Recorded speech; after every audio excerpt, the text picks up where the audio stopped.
की कथा हमारे जीवन से जुड़ी हुई घटनाएं हैं उसमें। जब आप महाभारत को सुनेंगे तो आपको लगेगा अरे ये तो हमारे जीवन से जुड़ी घटना है। सुरक्षित रखो दूसरे की नजरें, दूसरों के धन पर अपनी नजरें। दुर्योधन ने दूसरों के धन पर नजरें रखी, इसलिए मूल महाभारत का कारण लोभ है। महाभारत का मूल कारण क्या है? यदि हम पूरा निष्कर्ष पर पहुंचे तो लोभ समझ में आएगा कि किसके कारण महाभारत हुआ। जोर से मेरी मां। लोभ। और लोभ कौन है? पाप के बाप का नाम बताओ। भैया बताएंगे चश्मा लगाए। पाप के फादर कौन है? पाप का बाप भैया बताओ। लोभ। कौन है?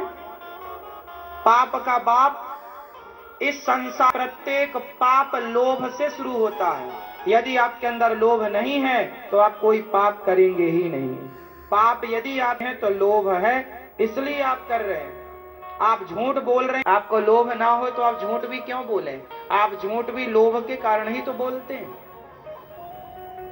वरना आपको झूठ बोलने की क्या जरूरत है? हाँ या ना? तो मूल है लोभ। इसलिए लोभ को क्या दी गई उपमा? नरक के द्वार की। काम क्रोध मद लोभ सब नाच नरक के पंथ। 4 दरवाजे बताए नरक के। दरवाजे नरक के कितने होते हैं मेरी मां?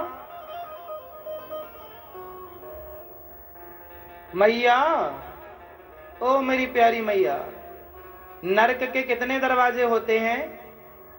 जोर से। कौन कौन से? काम। काम। काम मतलब रावण काम के चक्कर में फंस गया, पराई स्त्री। काम विषय वासना। काम। क्रोध।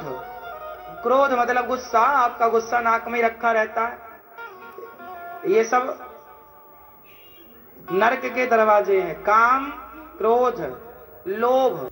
या तो आपको काम नरक पहुंचाएगा, या तो आपको क्रोध नरक पहुंचाएगा, या तो आपको आपका ईगो नरक पहुंचाएगा, या तो आपका लोभ आपको नरक पहुंचाएगा। 4 हैं, 5वां कुछ है ही नहीं।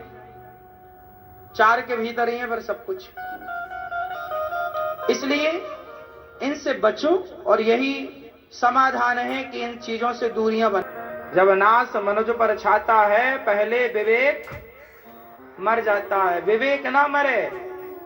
और विवेक कहां से स्ट्रांग होता है? बिनु सत्संग विवेक न होई।